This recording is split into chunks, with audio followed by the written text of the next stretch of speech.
Have you ever encountered someone whose unwavering discipline commanded an almost automatic respect, perhaps even a slight awe? It's a presence that suggests not just effort, but an inner fortitude that shapes their reality. This isn't just about hard work, it's about a consistent, intentional approach to life that sets them apart. Today, we're going to explore this profound idea through the lens of one of history's most controversial yet insightful thinkers, Niccolò Machiavelli, and how his philosophy, applied to personal discipline, can be a formidable force. Niccolò Machiavelli, a diplomat and political theorist from Renaissance Florence, is often misunderstood. His most famous work, The Prince, offers a stark, pragmatic view of leadership, often advising rulers on how to acquire and maintain power, sometimes at any cost. While his methods were controversial, his analysis of human nature and the mechanics of influence remains remarkably relevant. He wasn't advocating for evil, but rather observing the practical realities of power, focusing on what works in the real world, rather than what is merely idealized. At its heart, Machiavelli's philosophy is about efficacy. For him, a ruler's ability to maintain control and achieve objectives was paramount. When we translate this to personal discipline, it means cultivating habits and a mindset that make you exceptionally effective. It's about self-mastery so profound that your actions appear almost inevitable, your decisions unshakable. This isn't about aggression, but about an internal coherence and resolve that projects an aura of capability and seriousness, making others naturally deferential or at least hesitant to challenge you. One of Machiavelli's key concepts is virtù. Now, this isn't simply virtue in the moral sense we often understand today. For Machiavelli, virtù referred to a combination of qualities: skill, strength, courage, drive, and the ability to adapt to circumstances. It's the capacity to act decisively and effectively, to shape events rather than be shaped by them. A person with virtù possesses a powerful internal engine, constantly driving them toward their goals with competence and strategic foresight. It's about being an active agent in your own destiny. Machiavelli also grappled with fortuna, which represents luck or fate, the unpredictable forces of life. While acknowledging its power, he argued that a person with sufficient virtù could, to a significant extent, mitigate the adverse effects of fortuna and even harness favorable circumstances. This means that discipline isn't just about sticking to a plan, it's about building the resilience and adaptability to respond effectively when things don't go as planned. It's about being prepared, vigilant, and resourceful, turning potential setbacks into opportunities. A crucial aspect of Machiavellian thought is the importance of perception. It's not enough to be disciplined, one must also appear disciplined and capable. This doesn't mean being inauthentic, but rather ensuring your actions consistently reflect your commitment and resolve.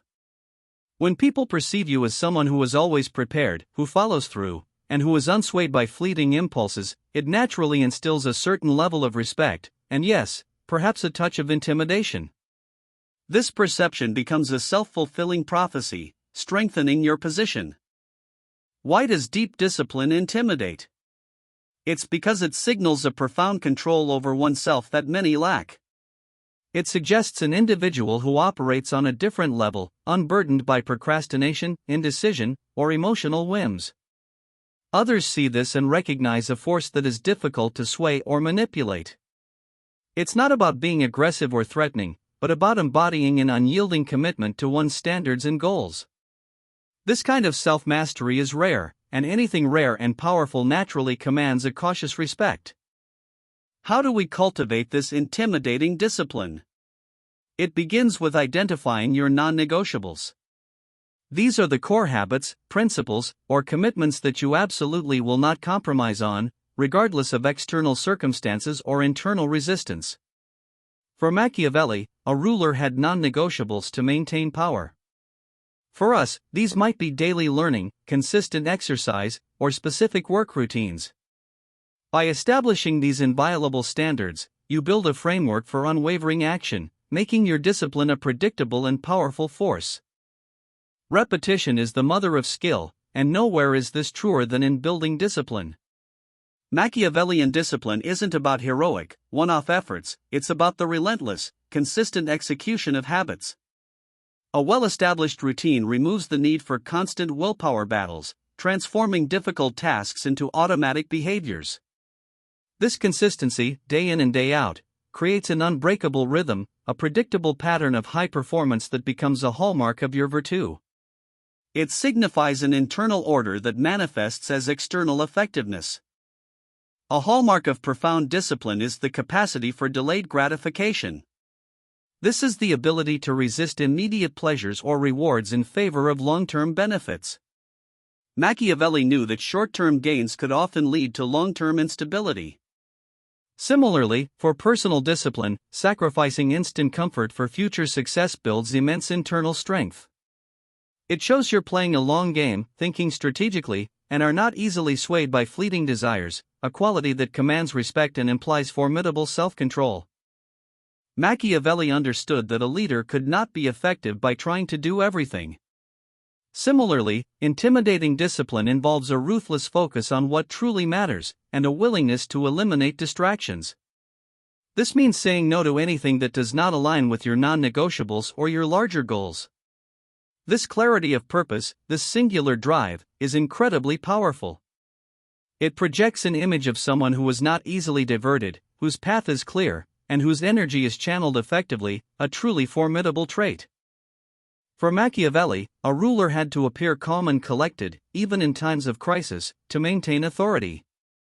This translates to emotional discipline. While acknowledging emotions is important, allowing them to dictate your actions inconsistently undermines your virtù. Learning to observe your feelings without being overwhelmed by them, and making choices based on your principles rather than momentary impulses, builds an inner citadel of calm strength. This composure under pressure is deeply impressive and subtly intimidating, as it suggests an almost superhuman self-possession. A truly Machiavellian approach to discipline is never static. It involves a continuous, relentless pursuit of self-improvement. Just as a prince must constantly adapt to changing political landscapes, an individual cultivating this profound discipline must be always learning, always refining, always seeking to optimize their methods. This dedication to growth signals an insatiable drive for excellence, demonstrating that you are not content with mediocrity, and are perpetually evolving, making you a consistently unpredictable and powerful force. Now, let's address the elephant in the room, the word intimidate. Machiavelli's advice was often ethically controversial. However, our goal here isn't to be cruel or oppressive. Rather, the intimidation born of discipline is a byproduct of unwavering self-mastery and competence. It's about earning respect through your actions, not through aggression. When your discipline is so profound that it discourages others from undermining you or your goals, it can actually free you to achieve greater good and inspire others to elevate their own standards. While discipline is powerful, it's crucial to avoid its pitfalls. One is arrogance, confusing self-mastery with superiority. True discipline is humble, focused inward on improvement, not outward on judgment. Another is rigidity, becoming so set in your ways that you lose the virtue of adaptability. Machiavelli himself stressed the need for flexibility when fortune changes. Our discipline must be a robust framework, not an unbending cage. We must learn to distinguish between unwavering principles and adaptable tactics. The long-term impact of Machiavellian discipline is profound. It's not just about immediate results, but about building a reputation, a legacy of reliability and capability. Over time, your consistent, disciplined actions will accumulate, shaping your character, your opportunities, and your influence in the world. Others will come to rely on your steadfastness, respect your drive, and recognize the quiet power that emanates from someone who truly governs themselves. This is the ultimate expression of self-sovereignty. In our fast-paced, often chaotic modern world, the principles of Machiavellian discipline are more relevant than ever. Distraction is abundant, and instant gratification is the norm. To stand out, to truly make an impact, requires a deep commitment to self-governance. Think of highly successful entrepreneurs, athletes, or artists, they all embody a level of discipline that sets them apart. They are the modern princes of their domains, not through birthright, but through the consistent application of their virtù. Ultimately, while the initial impression of such discipline might be awe or even intimidation, its true power lies in inspiration. When others witness your unwavering commitment, your resilience, and your consistent progress, it can motivate them to raise their own standards. You become a living example of what's possible when one truly masters themselves. This is the positive legacy of Machiavellian discipline, transforming raw self-control into a force that not only benefits you but also elevates those around you, fostering a culture of excellence. So, the path to being so disciplined that it intimidates them isn't about becoming a tyrant, but about becoming an individual of such unwavering commitment and self-mastery that your presence commands respect. It's about cultivating your virtù to navigate the fortuna of life, shaping your reality with intentional action. It's a journey of continuous self-refinement, built on non-negotiable habits and emotional control. This kind of discipline, deeply ingrained and consistently demonstrated, is perhaps the most powerful and enduring form of influence a person can possess.